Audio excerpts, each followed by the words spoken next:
Божик спаѓа меѓу најголемите христијански празници, зашто на овој ден се празнува раѓањето на Господ Исус Христос. Овој најважен ден за човештвото е земен заклучен датум за пресметување на времето, па така имаме стара и нова ера, што значи време пред и по раѓањето на Исус Христос. Евангелските текстови сведочат дека римскиот император Август издал заповед да се изврши попис на населението во империјата. Секој требало да биде запишан во градот на своите предци, пошто Јосиф и Дева Марија тргнале да се запишат во Витлеем.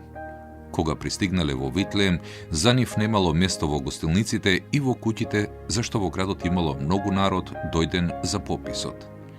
Некои добри луѓе, сакајќи да им помогнат, ги упатиле во една пештера во близина на градот.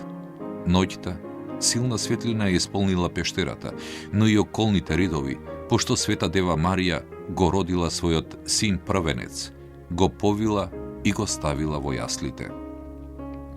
Силната светлина ги исплашила луѓето што со своите стада ноќевале на отворено на околните ридови, но веднаш потоа ангелот Господов ги утешил, јавувајќи им ја радосната вест.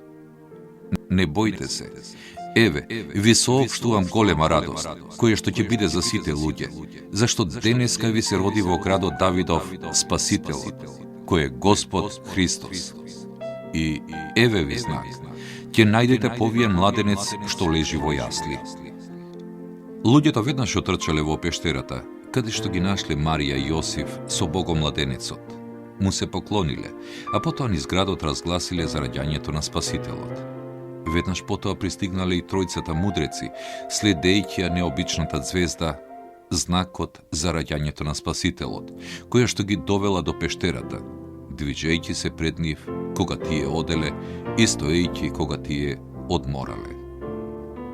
И штом влегоа во куќата, го видоа младенецот со мајка Марија и падна, па му се поклонија, а кога ги отворија своите ковчежиња, му пренесоа дарови: злато, ливан и смирна.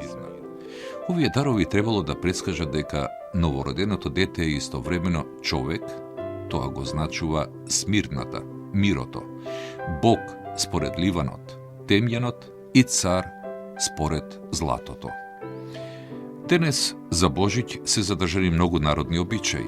Најчесто луѓето го празнуваат со одење в црква, каде што се слуша утринската божествена литургија посветена на раѓањето Христово.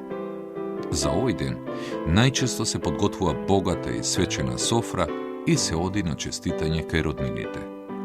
Празникот се честита со зборовите: Христос се роди, вистина се роди.